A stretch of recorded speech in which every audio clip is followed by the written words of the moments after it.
Voilà, mesdames, mesdemoiselles, messieurs, bonsoir.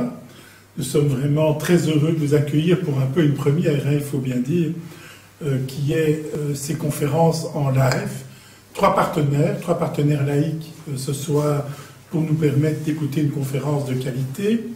Tout d'abord, eh bien, la Maison de la laïcité de Genappe qui nous accueille ici, qu'elle en soit très largement remerciée. Nous avons également l'extension de l'ULB Waterloo, Genappe et les amitiés laïques de Waterloo, qu'ils en soient aussi remerciés, et la pensée et les hommes, que je remercie également. Des partenaires, aussi des personnes, je ne vais pas citer tout le monde, bien sûr Alain Mathieu, Patrick Hano, notre ami Dossou, qui s'occupe de toute la technologie ce soir, Kinos, et enfin tous les autres qui sont là. Malheureusement, on est peu nombreux, comité restreint, mais je crois qu'on va être très nombreux à partager cette belle conférence. Alors, nous avons invité Nathalie Dessy. Elle travaille pour une SBL bien connue à Genappe qui est l'Arche, qui est un centre également de réhabilitation pour les animaux, le seul, je crois, en Brabant wallon qui a en tout cas cette surface. Nathalie Dessy est multidiplômée, elle est enseignante. Elle connaît extrêmement bien les problématiques relatives à l'environnement et aujourd'hui, elle va nous parler d'un sujet très à la mode, fort d'actualité, mais souvent méconnu et sur lequel circulent, il faut bien le dire, beaucoup de fables, l'environnement et ses enjeux pour la faune. Nathalie, je te cède bien volontiers la parole.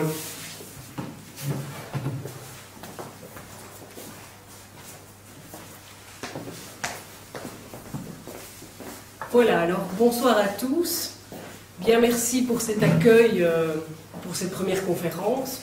Voilà, alors comme Baudouin l'a bien dit, moi je ne vais pas vous faire une conférence en termes scientifiques. Ce que je vais essayer de voir avec vous, c'est, je suis quelqu'un de terrain, donc je suis quelqu'un qui est en contact avec la faune sauvage de par mes activités au sein de la SBL L'Arche, mais aussi parce que depuis que je suis toute petite, je cours les bois et les champs, et donc c'est un sujet que je maîtrise, je pense en tout cas, assez bien.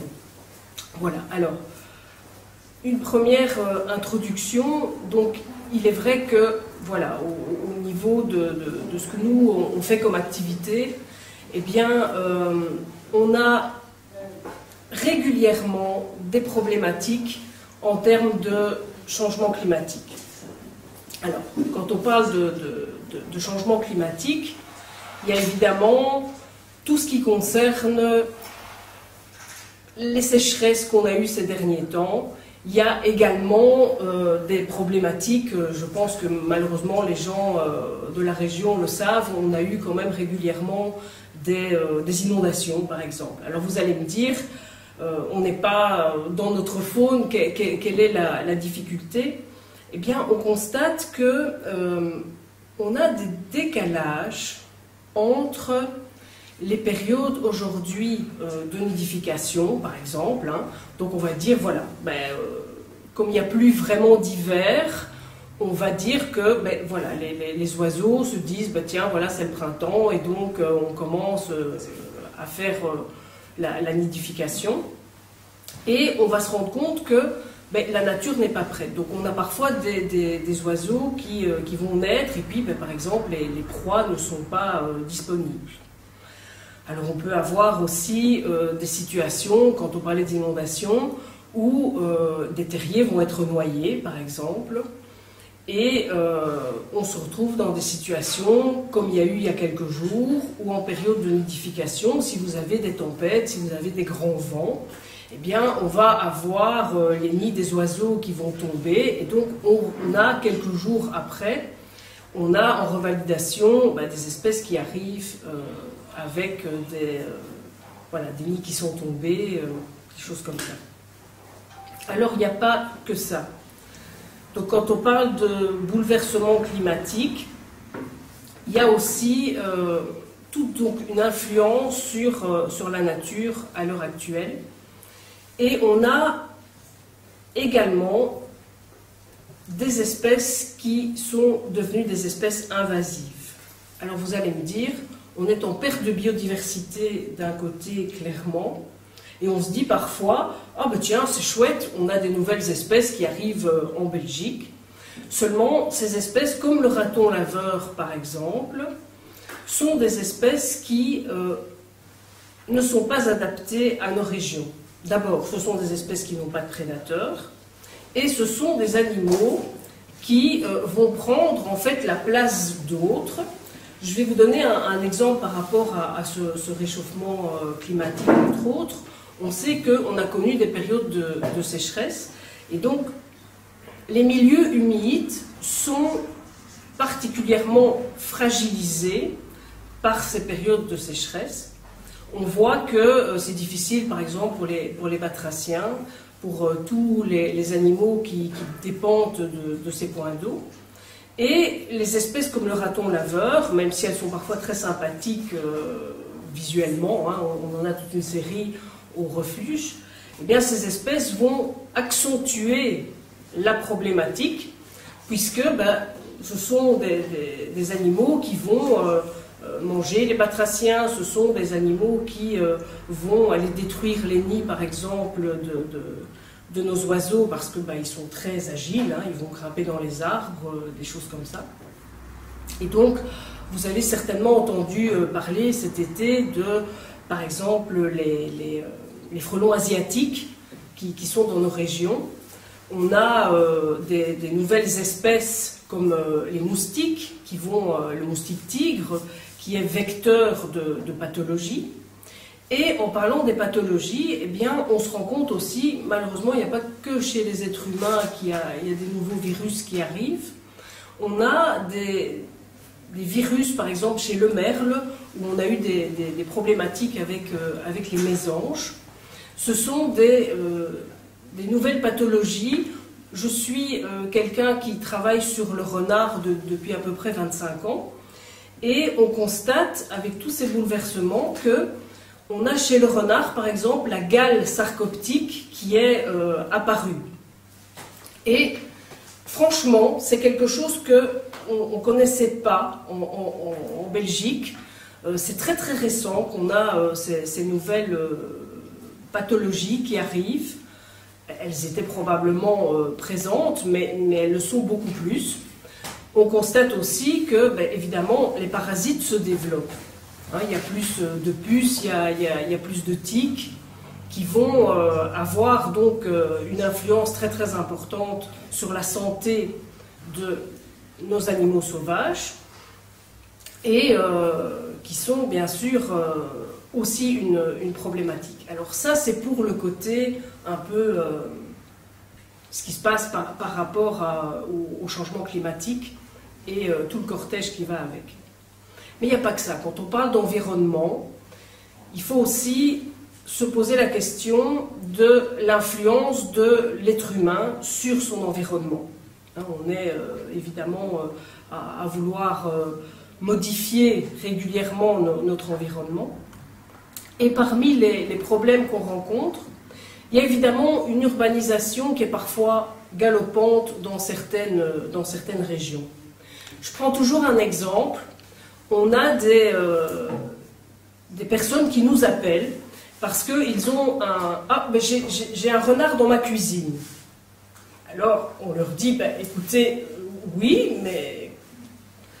Et puis on se rend compte en fait qu'ils nous appellent d'un endroit où il y a peut-être un an ou deux, c'était des prairies, c'était des bois, et maintenant, eh bien, vous avez 40 maisons. Parce qu'on est dans un système où, voilà, évidemment, c'est pas une critique, mais c'est une constatation. On a, la population augmente, et donc il faut bien loger les gens, et on a comme ça tout à coup 40 maisons.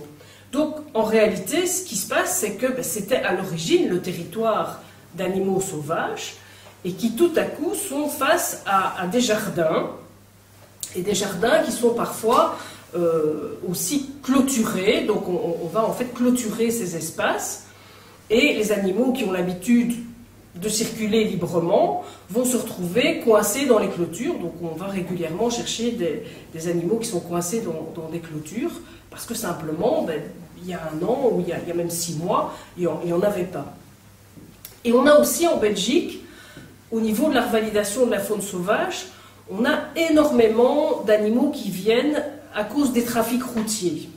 Alors vous allez me dire, ben oui, on a cette chance en Belgique, on a un réseau routier qui est extrêmement dense. C'est vrai que économiquement, quand on veut aller d'une ville à l'autre pour transporter des marchandises, ou même nous, quand on est en villégiature, eh bien c'est pratique évidemment la route. Mais on peut voir, probablement sur le document, le PowerPoint, on voit en fait cette route qui traverse le massif forestier. Et c'est vrai que certaines communes, ou à certains endroits un peu stratégiques, on a pu faire le principe des écoducs, hein, on voit ça quand on va du côté, quand on rentre dans Bruxelles, hein. Mais évidemment ce n'est pas possible partout. Et on a régulièrement des animaux qui vont traverser la route et qui vont être percutés par des véhicules. Alors parmi les causes aussi de la perte de biodiversité aujourd'hui dans notre pays, on a l'agriculture. Alors attention, quand on parle de l'agriculture, c'est les pratiques agricoles. Historiquement, ben c'est vrai qu'aujourd'hui on se retrouve avec ce qu'on avait appelé le remembrement, donc on a fait des grandes parcelles pour faciliter justement les tracteurs et les machines agricoles qui ont quand même aujourd'hui un volume important. Et donc pendant tout un moment, ben, on a abattu des haies par exemple, qui étaient les refuges pour des oiseaux. Parce que ben, évidemment il fallait que la machine puisse passer. On a aussi la problématique de l'utilisation de tout ce qui est insecticide, de tout ce qui est pesticide. On va polluer avec ça ben, les rivières. Eh bien, il y a toute la chaîne évidemment des espèces un peu fragiles qui sont liées au milieu aquatique et qui vont avoir des problèmes à cause de cette pollution des eaux. On va avoir à un moment donné l'utilisation de pesticides qui peut influencer toute une série de choses. Bon, c'est un cycle qui est lié. Et puis, dans ces pratiques agricoles, on voit parfois, on a l'impression que ce sont des grands déserts. Et il y a quelques années, on s'est rendu compte aussi que les machines étant très très performantes, aujourd'hui, ben, vous n'avez plus, comme dans le temps, quand on utilise une moissonneuse-batteuse, eh bien, il n'y a plus de grains qui restent sur le champ. On a une perte d'alimentation pour certains oiseaux, hein, je pense aux moineaux, hein, qui étaient souvent à suivre le tracteur et qui voilà, pouvaient se nourrir de ce qui restait sur les champs. Une autre chose qu'on entend souvent, ce sont en fait les dérives de la chasse. Alors, je parle bien de dérives de la chasse. Dans la dérive de la chasse, qu'est-ce qui est quelque chose de très nocif pour l'environnement? C'est par exemple le fait de remettre en liberté du gibier. Vous savez que chaque année, les chasseurs remettent, surtout dans nos régions, hein, beaucoup en Brabant wallon, eh bien on remet, et dans d'autres régions du pays aussi, hein, mais on va remettre des milliers de faisans en liberté pour la chasse. Alors, c'est très dommageable pour l'environnement de tout à coup aller mettre au même endroit des centaines d'animaux qui vont devoir se nourrir et puis qui voilà, vont avoir un impact important sur l'environnement local, puisque bon, ben, ils vont s'attaquer aux insectes qui normalement peut-être devraient être mangés par la faune locale. Et puis ben, on se rend compte, il y en a beaucoup qui sont écrasés sur la route, on a comme ça des pratiques dans la chasse, et on a aussi, dans le PowerPoint, normalement vous avez une image que je m'excuse parfois pour les images un peu trash, mais bon, il faut savoir que le monde sauvage n'est pas du tout quelque chose de... c'est pas le pays des bisounours, hein, et... il y a un renard qui est pris dans un collet. Alors c'est vrai que même si tout ça est réglementé, on a encore aujourd'hui des pratiques de chasse où on voit par exemple le renard, mais il n'y a pas que le renard, hein, on voit aussi les rapaces comme étant des concurrents par rapport à la chasse, par rapport au petit gibier entre autres. Et donc on a encore malheureusement des pratiques où on va mettre des pièges, certains sont tout à fait interdits mais on continue à les utiliser, où on va mettre surtout du poison, ça se pratique encore, donc hors validation on récupère régulièrement des rapaces qui ont été empoisonnés. Peut-être que c'était des appâts qui étaient destinés aux renards, mais en fait c'est pas sélectif. Donc vous avez d'autres espèces qui vont venir manger ces appâts. Alors ce qui se passe aussi, et c'est le point suivant qui est important pour moi, c'est aujourd'hui, et en tant qu'enseignante surtout, c'est aujourd'hui la méconnaissance de la faune. Alors, on se pose parfois des questions. C'est sûr que la société elle évolue, et on n'a pas toujours les mêmes centres d'intérêt. On a d'autres centres d'intérêt aujourd'hui qui a 25 ou 30 ans, c'est certain. Mais on constate dans les appels qu'on peut avoir, de moins en moins de connaissances. Quand je parle de connaissance de la faune, c'est dans l'identification des espèces, et puis dans quelque chose qui est qu'est-ce qui est normal et qu'est-ce qui ne l'est pas dans la faune. Un des exemples qu'on a régulièrement, c'est on a beau faire des campagnes tant sur les réseaux sociaux que dans la presse locale, à la télévision, vous avez beau chaque année faire des campagnes pour dire on ne touche pas aux faons, eh bien chaque année on a des personnes qui nous ramènent des faons en nous disant « Ah Bambi était tout seul dans les bois ». C'est complexe à expliquer aux gens qu'il est normal que Bambi soit tout seul dans les bois, puisque c'est une manière pour les chevreuils, entre autres, et chez le cerf aussi, de protéger les petits qui, au départ, n'ont pas d'odeur, sont couchés bien dans les fourrés, et qui finalement, la mère, elle n'est pas loin, elle surveille de loin. Mais si moi, en tant qu'être humain, je m'approche du petit, il est certain que la plupart du temps, elle va s'éloigner et elle ne va pas forcément venir défendre son petit. Pourquoi? Parce qu'elle est programmée pour avoir peur de l'être humain, tout simplement. Et donc, on a chaque année des gens qui, malgré tout, viennent ramasser les faons de chevreuil. C'est la même chose. On a une méconnaissance de cette faune et on a régulièrement aussi des gens qui ramassent des bébés lièvres. Donc sur le PowerPoint, je vous ai mis normalement une photo avec un petit lièvre. Les gens pensent de nouveau, le petit lapin était tout seul dans le champ. Non, déjà c'est pas un lapin, c'est un lièvre. Et donc ce lièvre, il est aussi normal qu'il soit tout seul dans le pré. Et la mère, de nouveau, est plus loin, elle va venir le nourrir discrètement, une fois de temps en temps, mais elle ne va pas rester à côté. Et on est vraiment dans cette problématique-là. Alors, je vais vous raconter quelques histoires, parce que c'est notre quotidien, et donc on a comme ça des appels chaque année de personnes qui nous téléphonent en nous disant, par exemple, « Ah, j'ai trouvé un oiseau noir. » D'accord. Quoi comme oiseau, parce qu'il y a toute une variété évidemment. Bon, on ne demande pas aux gens évidemment d'avoir les connaissances qu'on a tant en ornithologie que dans les autres domaines, mais on a régulièrement des caméras cachées, je vais les appeler comme ça. On a une des plus belles expériences que j'ai pu avoir, et qui montre bien aujourd'hui qu'on est dans une méconnaissance vraiment des animaux qui peuvent traverser notre jardin ou qui peuvent être naturellement dans notre jardin. J'ai fait un jour une intervention et dans cette intervention, il y avait la police, les pompiers, l'armée et j'arrive en 4e ligne. Alors je vous dis tout de suite, il n'y a pas besoin de GPS parce que vous arrivez... Vous savez tout de suite où se trouve la maison où il y a le problème, parce que bon, il y a les feux bleus partout et on se dit, mais qu'est-ce qui se passe? Alors c'est tout simple, c'est une personne qui est occupée à faire des travaux dans son jardin et qui tout à coup tombe sur un serpent. Branle-bas de combat, le premier réflexe c'est toujours, on va appeler la police, au secours la police. Mais les policiers ne sont pas forcément formés à identifier les espèces, on est tout à fait d'accord.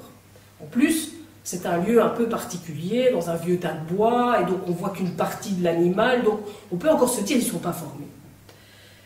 Donc les policiers se disent, ben, on va appeler les pompiers, parce qu'eux ont plus l'habitude de manipuler les animaux, puisque dans la mission des pompiers, voilà, je ne sais pas si vous le savez, mais il y a la protection des animaux, donc les pompiers ont dans leur mission d'intervenir pour sauver aussi les animaux.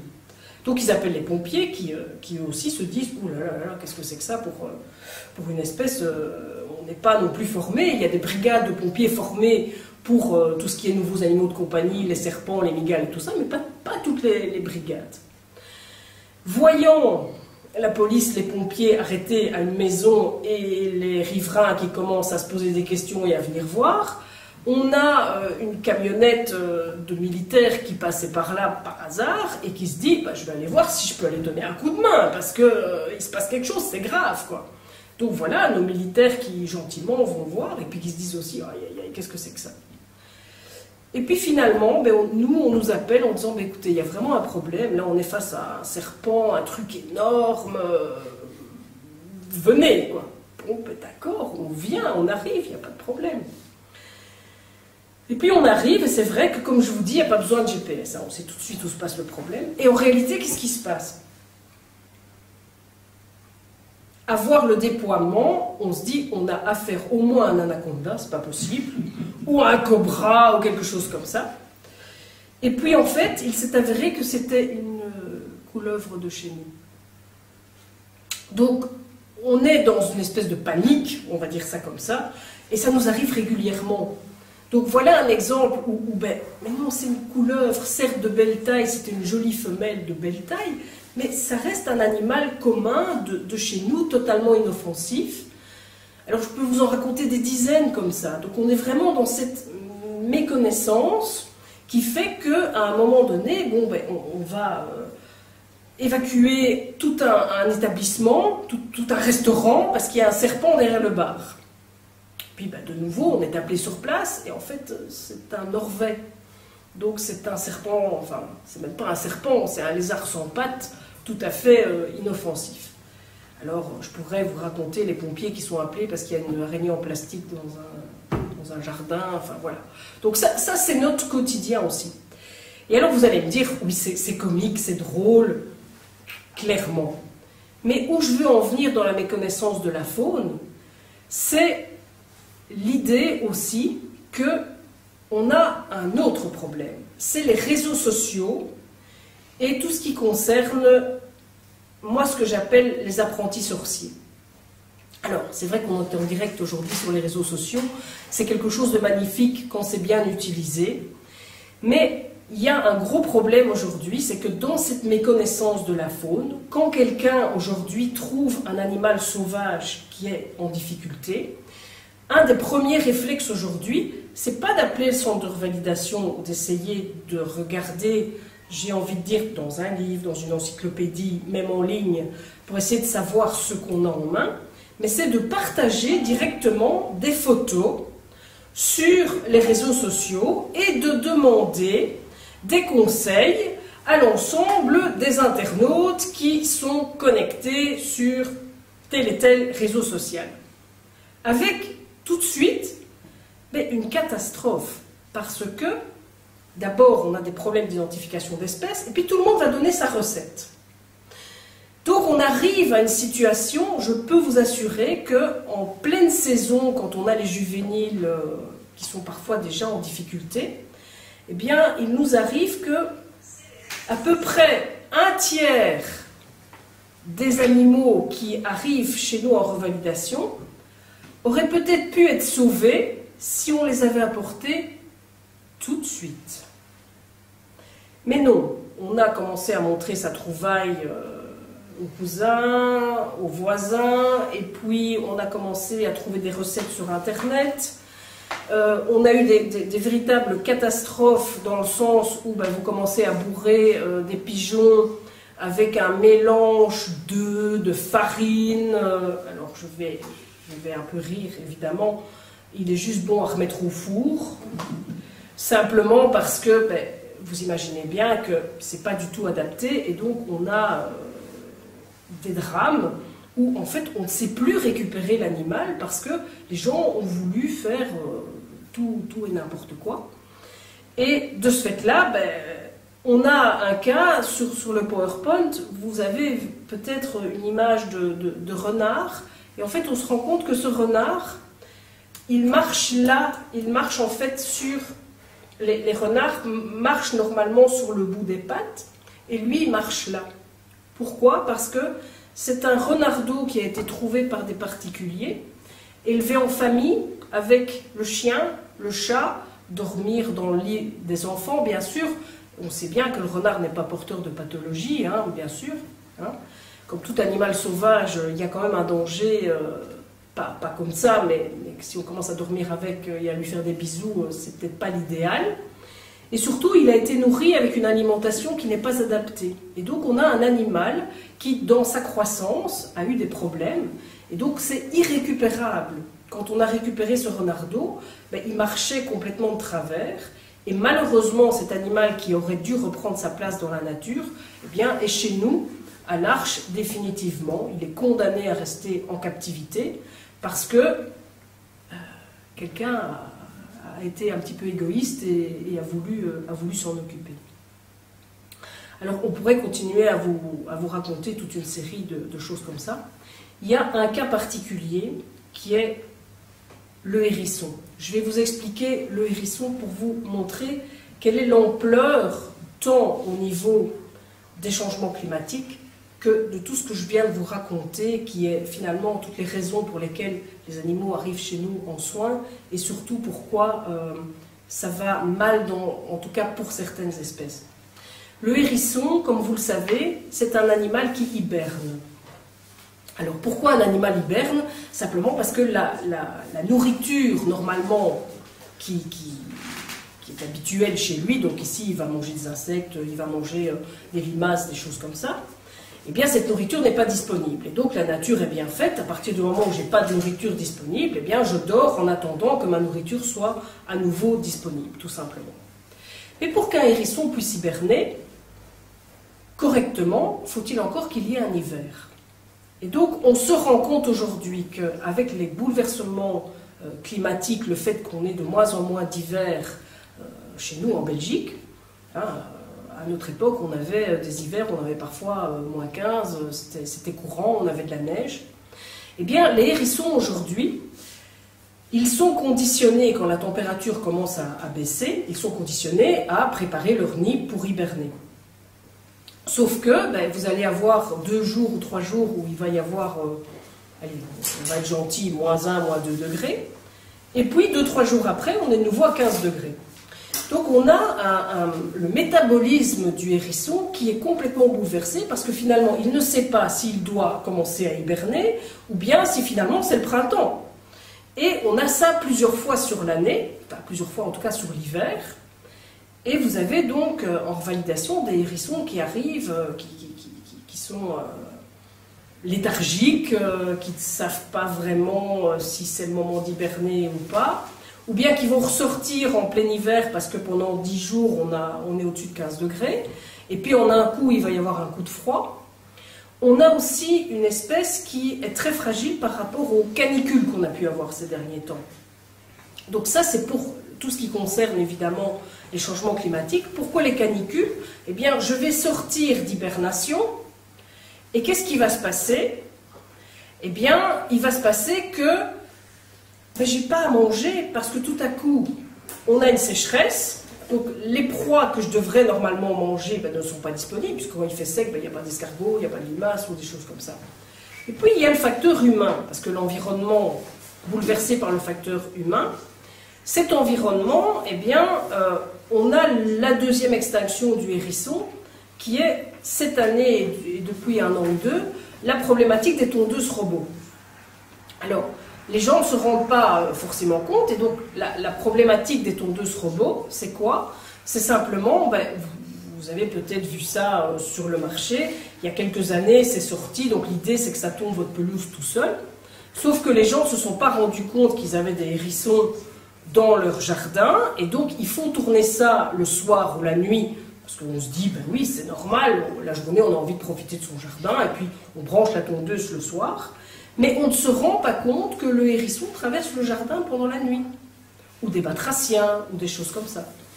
Et on a comme ça des drames. Donc le hérisson, c'est une espèce qui...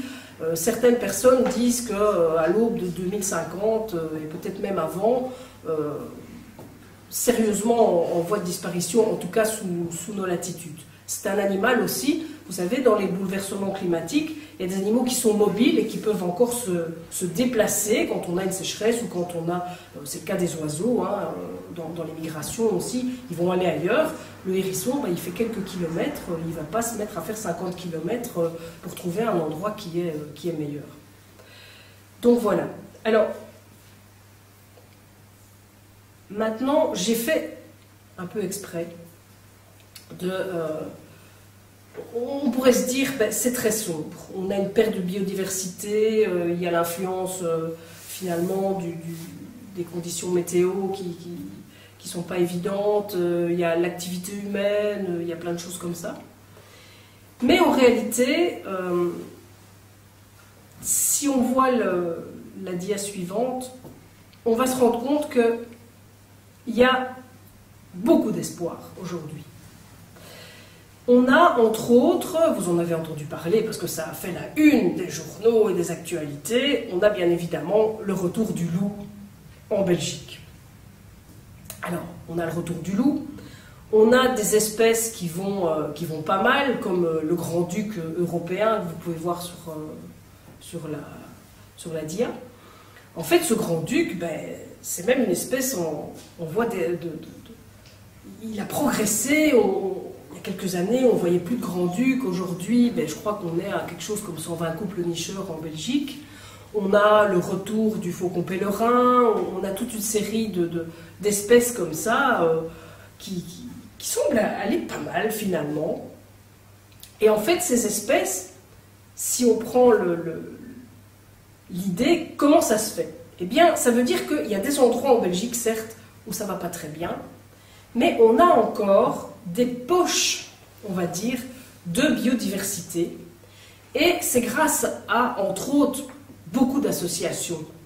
J'en citerai aucune pour ne pas en oublier, mais il faut savoir qu'il y a un travail des associations qui vont gérer des réserves naturelles et qui vont, en fait, ce sont des bénévoles la plupart du temps, hein, il y a toute une série de personnes comme ça, qui vont dans des gestions de réserves naturelles, qui vont en fait faire en sorte qu'il y a des lieux où on va préserver justement les milieux humides, où on va préserver tel ou tel milieu, tel biotope parce que lié à des espèces un peu plus fragiles, et où on va prendre des mesures de protection à ces endroits-là. Et on a comme ça des endroits qui sont extraordinaires dans notre pays. Et j'ai un de mes amis qui est Robert Reynaud, qui est un cinéaste qui a tourné récemment, vous avez peut-être eu la chance de voir ce reportage sur la Wallonie sauvage, et on est étonné parfois de voir, ça existe dans notre pays, ça c'est magnifique. Et donc tout n'est pas perdu, et il y a aussi des choses on a des nouvelles législations qui sont mises en place, avec des statuts de protection, tant au niveau belge, mais au niveau européen, ou des choses comme ça, des programmes de conservation. La région wallonne, par exemple, je pensais à un programme comme le programme Maya par rapport aux abeilles. Il y a plein de choses qui sont mises en place, plein de bonne volonté, et on a des choses étonnantes. La dernière en date, qui a fait aussi la une des actualités, c'est le retour du lynx hein, dans notre pays, avec des individus, un peu comme pour le loup, hein, qui sont des individus probablement de passage, en tout cas, c'est ce qu'on peut imaginer. Alors, une petite anecdote quand même par rapport au retour du lynx. Il y a quelque chose que peu de personnes savent, mais Monsieur Daune, qui est donc le créateur de l'Arche, est en fait en partie responsable du retour du lynx en Belgique. Alors, je vous rassure tout de suite, il n'a pas été prendre des caisses et lâcher des lynx dans la nature, mais en fait, il faut savoir que il avait des lynx depuis longtemps à l'Arche, et il avait des jeunes. Il y a une année, il a eu des jeunes lynx. Et en fait, il a confié ces jeunes lynx dans les années 80 à un programme français, donc de réintroduction du lynx dans les Vosges à l'époque. Et donc, ces souches, ben, elles viennent de l'Arche, en fait, en partie. Donc, voilà, c'est pour la petite anecdote, comme quoi, dans la conservation de la nature, il y a un peu toutes sortes comme possibilités. Alors, quand je parle des poches de biodiversité, parfois, elles sont bien cachées. Elles sont dans des endroits où, forcément, c'est pas toujours ouvert au public, donc le public ne se rend pas toujours compte qu'il y a des petites merveilles encore, malgré tout, qui restent là, malgré tout ce que j'ai pu dire comme point négatif avant. Toutes ces législations qui sont remises en place aujourd'hui, c'est parfois très loin du public, parce que je pense que, aussi dans les messages que certaines associations font passer, c'est parfois réservé à des gens qui sont déjà initiés. Je veux dire par là que c'est parce qu'on s'intéresse déjà aux espèces, aux animaux, que on va être intéressé de lire ce type de publication, mais ce n'est pas toujours accessible tout public, on va dire ça comme ça. Alors, j'ai envie aussi de partager quelque chose par rapport aux agriculteurs. Donc, j'ai envie de vous dire, et si les agriculteurs? Là aussi, on leur jette souvent la pierre, et j'ai commencé à le faire avec une certaine caricature en début de cette conférence. On dit toujours les agriculteurs, avec leurs pesticides, leurs insecticides, ils sont responsables, c'est les plus gros pollueurs de la nappe phréatique, de tout ça. Bon. Alors, il faut savoir que, d'abord, on parlait de législation, c'est aujourd'hui très très réglementé. Il y a toute une série de produits qui ont été retirés du marché, justement parce qu'on s'est rendu compte de l'impact que ça pouvait avoir sur la faune. Et aujourd'hui, moi, je rencontre des agriculteurs sur le terrain. Je vous ai dit, je suis quelqu'un de terrain. Donc, quand les gens viennent apporter des animaux au refuge, on a cette occasion de discuter, on a cette occasion d'avoir des échanges avec ces personnes. Et en discutant avec les agriculteurs, on a en fait des agriculteurs qui aujourd'hui, et on l'entend, essayent de se reconvertir dans le bio, par exemple. Hein. Donc ça veut dire qu'on utilise moins de produits par rapport à l'environnement. Des agriculteurs qui ont compris que quand on va commencer à faucher un champ, eh bien, on va commencer par passer au milieu. Comme ça, les animaux peuvent s'échapper et on risque moins de prendre avec la moissonneuse-batteuse les faons qui sont couchés dans les blés ou bien les oiseaux qui sont nicheurs parfois dans les céréales. Alors, ils ont compris aussi l'importance des zones refuges. Hein, on a à un moment donné dit, bah oui, on a donné des primes pour enlever les haies. On est de nouveau dans l'idée d'avoir donné des primes maintenant pour remettre des haies. J'ai rencontré des agriculteurs qui me disaient, ben, de temps en temps, on se rend compte dans les ballots de paille qu'il y a un renard qui a fait ses petits, et donc on laisse ce côté-là tranquille. Ou un hérisson qui a fait, j'ai le hérisson qui a fait ses petits dans les ballots de paille, ben, c'est pas grave, je vais prendre d'abord ceux-là, je vais laisser le temps qu'ils puissent passer. J'en ai rencontré, c'était des fermes extraordinaires, avec des nichoirs pour les effrayer des clochers, avec le faucon cresserelle, on le voit normalement sur la dia, le faucon cresserelle qui niche dans la grange, et des agriculteurs qui ont compris le rôle écologique de ces espèces-là, qui essayent de faire attention, parce qu'ils savent très bien que on parlait de réchauffement climatique, je ne sais pas si vous avez remarqué, mais cette année-ci, on a énormément de rats et de souris partout. On n'arrive pas à s'en débarrasser. C'est normal, il fait chaud et donc ça se reproduit toute l'année. Eh bien, on parlait tout à l'heure des espèces qui allaient peut-être bien. Les espèces qui se nourrissent évidemment des rats et des souris ont tendance à aller peut-être bien, à condition qu'on ne les empoisonne pas, évidemment. Et donc voilà, on a de plus en plus d'agriculteurs qui, c'est pas un métier facile, surtout à l'heure actuelle, hein, on le répète surtout maintenant avec ce qui se passe, essayer de consommer local, hein, aller chez l'agriculteur du coin, et profitez-en, discutez avec lui. Vous voyez la difficulté qu'il a dans son métier, et aussi l'amour de la nature, il ne faut jamais l'oublier. Et j'ai des agriculteurs qui sont très contents de voir que le renard suit le tracteur quand ils sont occupés dans les champs, parce qu'ils savent bien qu'il va les aider pour attraper les mulots et tout ce qui s'ensuit. Alors je vais maintenant probablement choquer certaines personnes, parce qu'après les agriculteurs, on va dire, et si les gardes-chasse et les chasseurs? Je sais qu'il y a beaucoup de défenseurs de l'environnement qui sont des anti-chasse. Alors, je suis désolée, mais on peut être en Belgique, on peut aujourd'hui être contre les dérives de la chasse, je suis la première à être contre ça. Mais malheureusement, on ne peut pas être anti-chasse. Pourquoi? Parce que ce n'est pas parce qu'on a 3 loups qui sont repassés en Belgique ou 2 lynx qu'on va pouvoir gérer tout ce qui concerne, par exemple, la population de sangliers ou la population de grands herbivores dans notre pays. On n'a pas les prédateurs qu'il faut. Il n'y a rien à faire.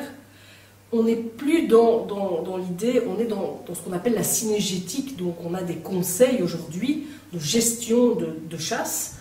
Et alors je sais tout de suite ce que vous allez me dire. Oui, mais enfin, les chasseurs, c'est normal, hein, ils ont nourri les sangliers, ils en ont importé, on a été les chercher en Pologne. Et d'ailleurs, c'est pour ça qu'on a eu la peste porcine africaine en Belgique et tout ça. Alors, je ne dis pas que ça n'existe pas. Clairement, il y a, comme dans tous les domaines, des dérives.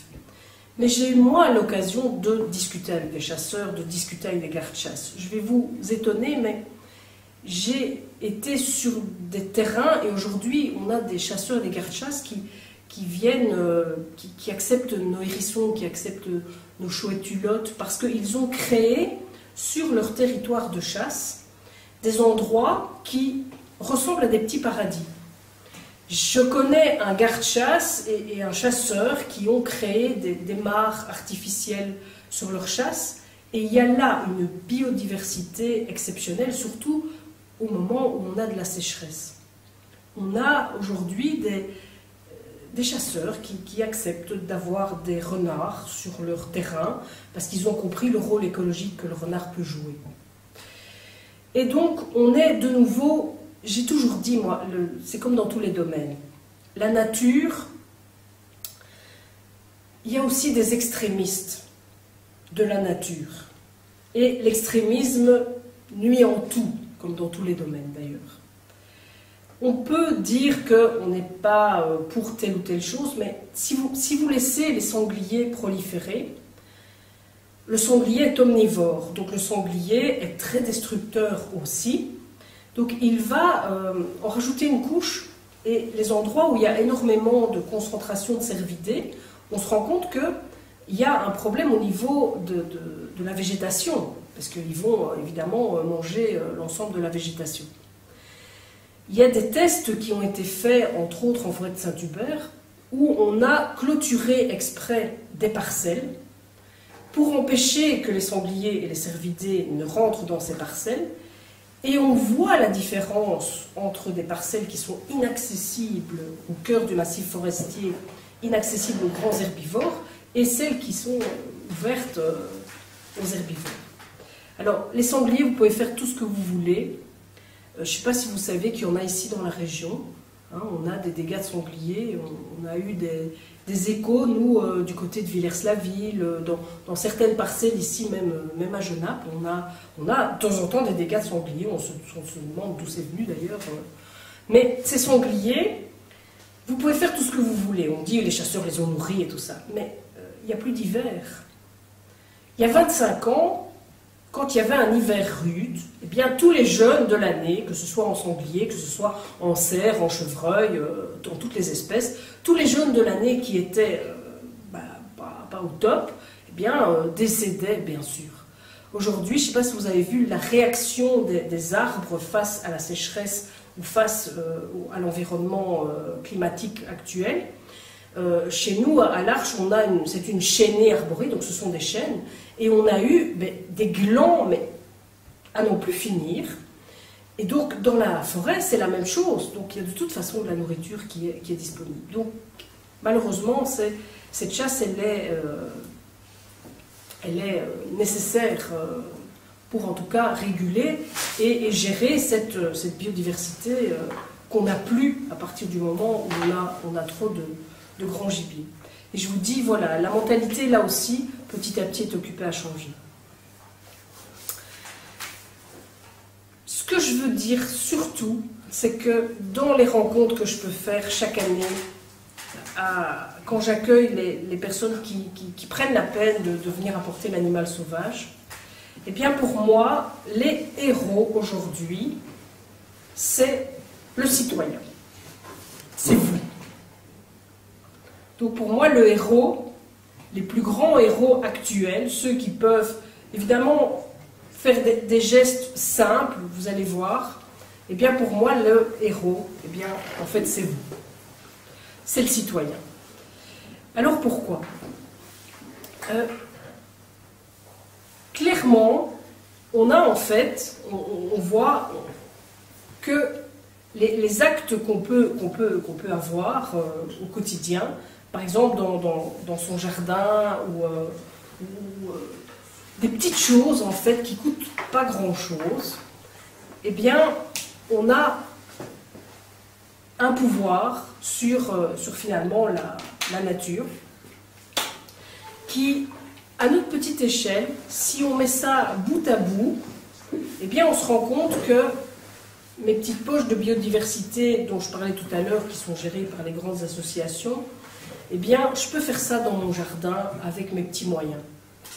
Alors, quand on parle le héros c'est vous, on a par exemple le cas avec de la récup, avec 2 fois rien, on peut en fait faire un petit havre de paix dans son jardin. Alors on a Charlotte qui travaille à l'Arche aussi bien sûr, hein, qui est la compagne de Bernard, qui a fait de la récup. Elle, qu'est-ce qu'elle a fait? Elle a pris tout simplement une bâche, un protège-matelas en plastique. Elle l'a mis ça dans son jardin avec quelques cailloux, elle a mis un petit peu d'eau. Et ce qui est extraordinaire, c'est que 24 heures après avoir fabriqué ce petit plan d'eau avec les moyens du bord, elle avait déjà une grenouille dans son plan d'eau. Et quelques semaines après, elle avait une salamandre terrestre. Alors, voilà. Et puis, il y a les oiseaux qui viennent boire, et puis il y a le hérisson qui vient boire. Essayez d'avoir un jardin qui est accueillant pour la faune. Quand vous travaillez dans votre jardin, eh bien, on dit essayer d'avoir un jardin nature. Alors c'est vrai qu'on peut continuer à tondre sa pelouse, évidemment. Tout le monde n'aime pas d'avoir un jardin où il y a les herbes qui poussent à 1,50 m. On n'a pas dit ça.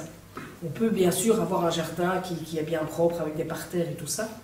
Mais avoir un geste qui est finalement l'idée, mais oui, mais vous savez, quand je vais utiliser, pourquoi je vais utiliser de l'anti-limace par exemple? Voilà, il faut faire attention. Pourquoi on parlait des tondeuses robots tout à l'heure.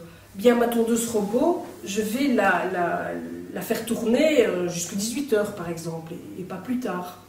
Je vais essayer, oui, il y a des anti-mousses, on peut utiliser du désherbant, mais est-ce que c'est bien nécessaire? Est-ce que je ne laisserai pas quelques mètres carrés dans le fond de mon jardin sans les tondre? Comme ça, il va y avoir des fleurs pour les abeilles. Pourquoi ne pas privilégier tiens, je voudrais replanter quelques arbres dans mon jardin, eh bien, pourquoi ne pas privilégier des essences locales, des essences de chez nous, des arbres fruitiers, pourquoi pas? Ça peut être intéressant, je sais pas, moi je vais mettre des mûres dans mon jardin, ou bien je vais mettre un framboisier, ou des choses comme ça. Donc ce sont des petites choses que tout le monde peut faire, j'ai envie de dire. Alors, parmi ces petites choses, il y a aussi le fait, là maintenant, on va être en période hivernale, enfin, on espère qu'il va y avoir un peu de gel quand même. Le fait de nourrir les oiseaux, par exemple, alors pas n'importe comment et pas avec n'importe quoi, hein. Donc là je vous renvoie vers les associations qui ont des tas de petits tutos sur leur site qui vont expliquer comment avec les moyens du bord, puis c'est sympa aussi, on peut faire ça avec les enfants. Il ne faut pas forcément s'acheter toute faite sa petite cabane pour nourrir les oiseaux. Moi, j'ai une maman qui m'avait apporté un oiseau et qui me disait ben, mon plaisir maintenant, quand on s'est rendu compte justement qu'il y avait ces oiseaux-là dans le jardin, eh bien, on a acheté un petit livre avec les enfants, et puis on est devant la fenêtre et on regarde avec les enfants quelles sont les espèces d'oiseaux qui sont dans le jardin. Alors, on parlait de jardinier responsable aussi. L'idée, c'était de... j'ai pendant cet été... Ben, une maman qui m'a apporté, malheureusement, c'est la photo que vous avez dû voir passer, de ce hérisson qui est victime bien avant, hein, de ces tondeuses robots. Et je lui disais, ben, vous avez une tondeuse robot dans votre jardin? Et elle m'a dit, non, on a... Je dis, ben alors vos voisins. Et elle s'est rendue compte de ça, elle dit, ah ben oui, mes voisins en ont. Et dans son acte en tant que citoyen, elle m'a dit, ben écoutez, vous savez ce qu'on va faire? On ne va pas aller critiquer le voisin, on ne va pas aller lui dire oui, ta tondeuse et tout ça. Elle dit non. Elle dit avec mes enfants, ce que je vais faire, on va faire des petits dessins avec les enfants et on va expliquer l'histoire qui nous est arrivée, que dans notre jardin, alors que nous, on essaye d'être respectueux de l'environnement, eh bien on a trouvé ce hérisson blessé. Et on va donc faire des petits mots qu'on va aller mettre dans les boîtes aux lettres des voisins pour leur dire écoutez, faites attention parce que voilà ce qui s'est passé. Et donc, ce sont toutes ces petites démarches, finalement. Alors, on peut faire des choses aussi. Dans les images, normalement, vous avez un petit bricolage tout simple, qui est en fait un nichoir pour les insectes. Alors, on voit ça à beaucoup d'endroits maintenant, ces fameux hôtels à insectes. La commune, ici, on a mis un peu à des endroits stratégiques, et c'est super sympa. Donc, il y a aussi là plein de petits tutos, on peut faire ça avec les enfants. Et moi, ce que j'avais fait, c'était prendre tout simplement, normalement, vous voyez peut-être l'image, donc c'est un bloc de bois tout simplement, et on fait des trous dedans, et on se rend compte que, en fait, les abeilles solitaires ont besoin de ces endroits pour élever leurs petits, entre autres, et on voit les abeilles solitaires qui viennent combler les trous avec leurs œufs finalement, et les larves qui vont se développer à l'intérieur. Donc on a des petites choses vraiment simples qu'on peut faire. Et voilà. Et je continue à dire, à partir du moment où vous êtes, pour moi, les acteurs, si tous les gens qui ont la chance, hein, parce que évidemment tout le monde n'a pas la chance d'avoir un jardin, commencent à prendre conscience qu'ils peuvent changer quelque chose, évidemment, vous n'allez pas sauver les ours polaires. Il faut d'abord commencer à sauver ce que vous pouvez éventuellement avoir dans votre jardin. Et en conclusion, j'ai envie de vous dire aussi, quand vous êtes face à une difficulté, eh bien, allez vers les bonnes personnes. Les centres de validation, on est des bénévoles. Donc, il y a plusieurs centres de validation, bien sûr, en Wallonie, il y en a en Flandre aussi, il y en a à Bruxelles. Et on est à votre écoute. Alors, c'est vrai qu'on est bénévole, parfois on ne peut pas répondre comme ça directement, mais allez chez les bonnes personnes, allez pour avoir les bons renseignements. Arrêtez de jouer à l'apprenti sorcier. Voilà, nous-mêmes, on est, j'aime pas ce mot-là, parfois spécialisé dans certains domaines, et je vous avouerai que moi, quand j'ai vraiment des cas particuliers, eh bien, je vais aller vers mes collègues, par exemple vers Caroline, qui a un centre spécialisé pour les hérissons. Si j'ai telle ou telle espèce, moi-même, je vais aller vers des gens qui sont plus spécialisés, alors que moi, je suis là-dedans depuis des années. Donc voilà, en conclusion, c'est vrai que je dirais, ok, c'est vrai que ça ne va pas toujours très bien, mais il y a toute une série de choses sur lesquelles on n'a pas d'emprise. Je vais faire une grosse caricature. Je ne sais pas si tous les Belges décident demain de rouler à vélo ou d'avoir une voiture électrique. Malheureusement, ça ne va pas sauver les ours polaires. Mais à partir du moment où on prend conscience, on essaye de se renseigner un petit peu, que en tant que citoyen, on a ce pouvoir finalement de changer les choses au niveau local. Et si tout le monde commence à changer les choses au niveau local, plus bien sûr le travail des associations, de toute une série de le gouvernement qui met des nouvelles lois en place et tout ça, et si tout le monde s'y met, eh bien on peut essayer de maintenir un minimum cette biodiversité chez nous, et eh bien on aura peut-être des surprises autres que le loup ou le lynx dans les années qui viennent. C'est ce que je souhaite en tout cas. Voilà. Alors je voulais remercier les partenaires ici qui m'ont donné la parole ce soir, et donc voilà, surtout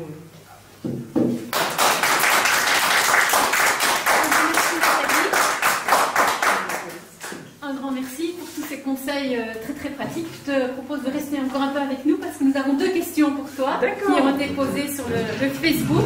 Pas de souci. Alors la première question est posée par Gaëlle Antiste, qui voudrait savoir s'il existe des formations pour que les personnes sachent comment s'y prendre, je suppose pour bien traiter des animaux qui seraient blessés. Voilà, alors c'est vrai que si vous allez sur le portail de la région Wallonne, en fait, vous allez voir qu'il y a tout un petit tuto, on va dire ça comme ça, ou en tout cas des renseignements. Il y a beaucoup d'associations qui le transmettent aussi, où en fait on vous explique voilà, comment réagir face à un animal qui est en difficulté dans la nature.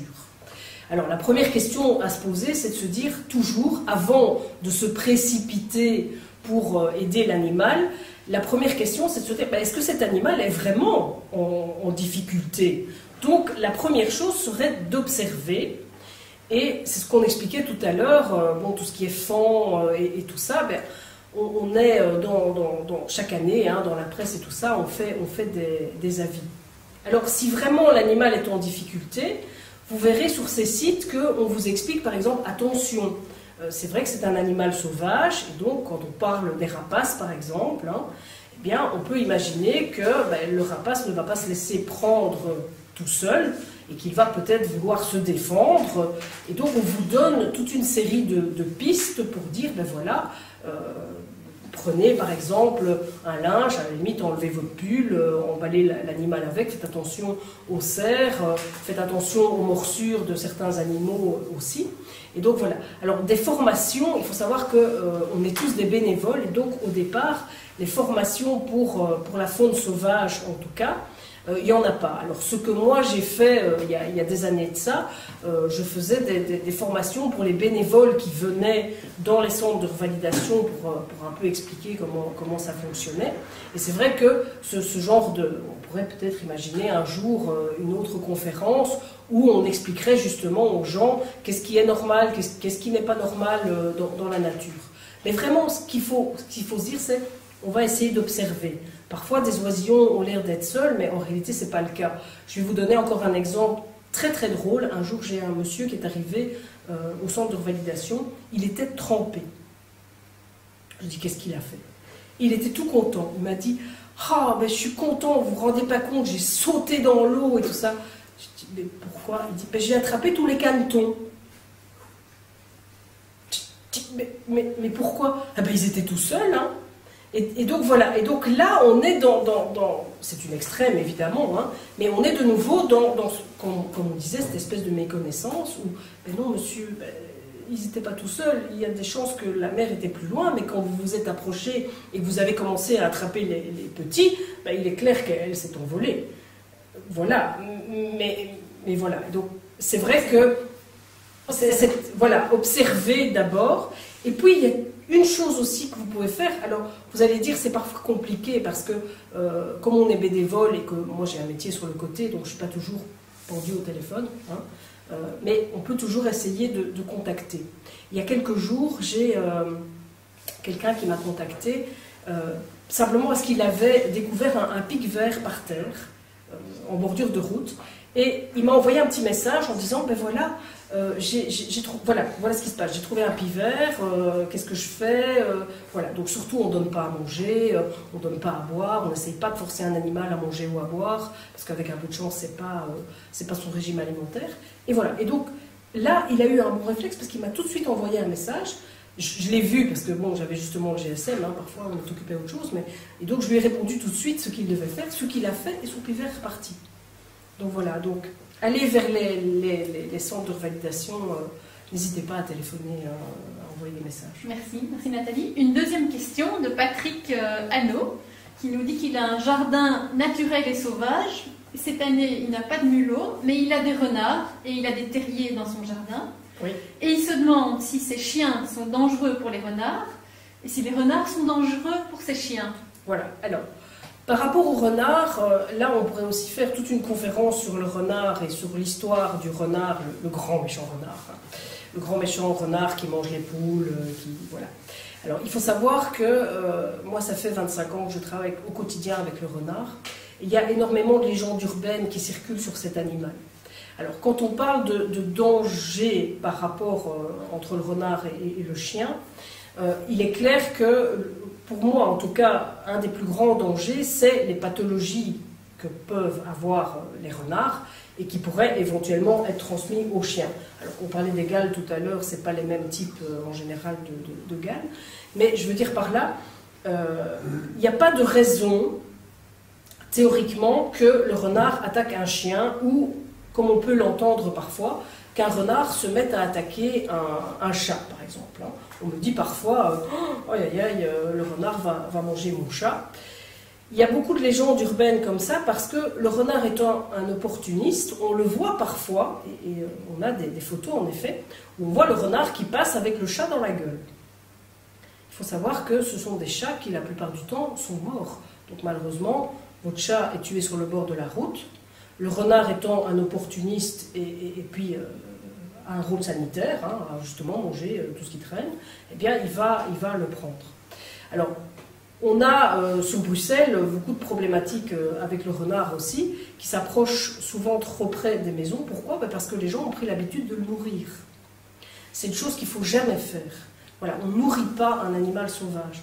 Alors je sais, c'est magnifique, certaines personnes trouvent ça fabuleux, moi aussi, hein, je ne dis pas le contraire, mais le fait de nourrir un animal fait qu'il s'approche de plus en plus de l'homme, et c'est là qu'on risque d'avoir à un moment donné un problème. Mais normalement, il n'y a pas de souci. Maintenant, les gens qui ont des renards qui circulent dans leur jardin, il n'y a rien à faire. Il y a une chose qu'il faut retenir, quand je parlais tout à l'heure du renard qui avait été élevé en famille et que les enfants dormaient avec, il y a la fameuse échinococose alvéolaire, dont vous avez peut-être entendu parler, qui est tout simplement le ténia du renard. Ça fait 25 ans que je manipule le renard tous les jours, je n'ai pas encore réussi à me le choper, je suis désolée. Donc il y a aussi comme ça toute une... On fait parfois un peu beaucoup de foin par rapport à tout ça. Par contre, il faut que vous sachiez, si vous avez des chiens ou des chats, il faut les vermifuger au minimum 4 fois par an. Parce qu'il est clair que si vous n'allez pas, vous, être en contact avec le renard, hein, il n'y a que moi qui suis idiote et qui manipule du renard tous les jours, théoriquement, vous n'êtes pas censé commencer à caresser le renard dans votre jardin ou lui faire des bisous. Mais par contre, vous allez le faire à votre chat ou votre chien. Et donc, s'il y a eu à un moment donné un contact, il peut être porteur également. Hein, je ne vais pas rentrer dans les détails de comment ça se passe. Mais donc, souvent, si on peut s'infecter, c'est parce qu'on a été contre son chien et son chat. Donc, bien respecter les protocoles vétérinaires, vermifuges et tout ce qui s'ensuit. Merci beaucoup. Voilà. Alors, nous avons une troisième question d'Emmanuel Bonaventure qui écrit pour sa fille Manon qui a 12 ans. Oui.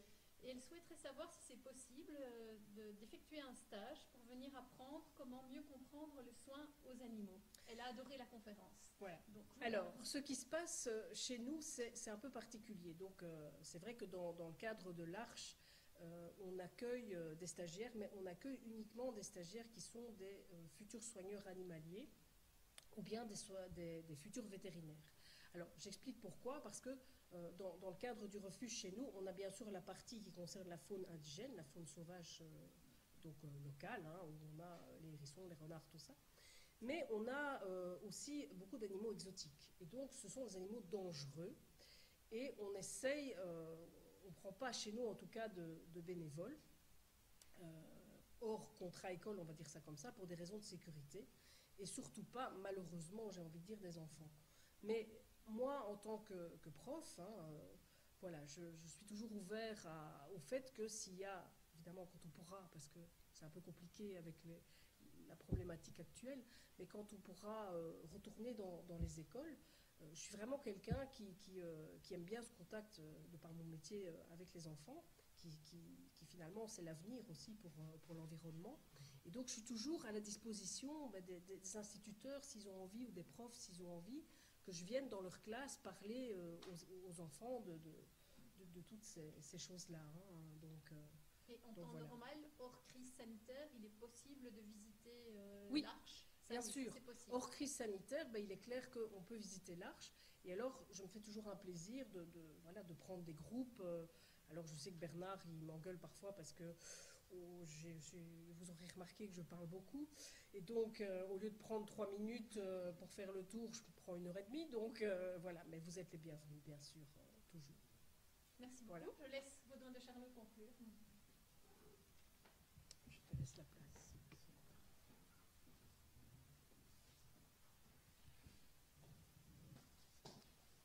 Eh bien, que dire, sinon remercier tous ceux qui ont participé à ce débat et au premier chef, Nathalie. J'ai trouvé ça vraiment passionnant. C'est une belle collaboration, on va la continuer. On a un programme avec 6 conférences cette année-ci. Nous gardons le lien avec vous en dépit de cette crise que nous traversons, mais soyons optimistes que nous allons surmonter. Je voudrais juste dire un petit mot aussi à ceux qui nous écoutent. La pensée et les hommes a parraine pour l'Arche 2 animaux, une chouette et un hibou, alors Athéna et Pleine Lune. Bon.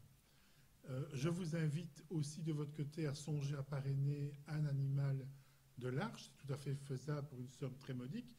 Un voix favorable me rapporte que la Maison Galilée, d'ailleurs, va également aller en ce sens. Je pense que nous avons vraiment besoin de travailler en collaboration avec des personnes qui sont sur le terrain et qui pratiquent finalement une réflexion sur la relation privilégiée que nous pouvons aussi entretenir avec le monde naturel et pas uniquement le cortège des horreurs que l'on entend régulièrement. Il s'agit finalement d'être interdépendant et de mesurer cette interdépendance avec finesse, et j'ai beaucoup apprécié personnellement l'exposé de ce soir. Vous pourrez le suivre encore évidemment sur Facebook cette semaine, et bientôt il sera disponible aussi sur les sites des associations qui l'organisent. À tout bientôt et merci à tous.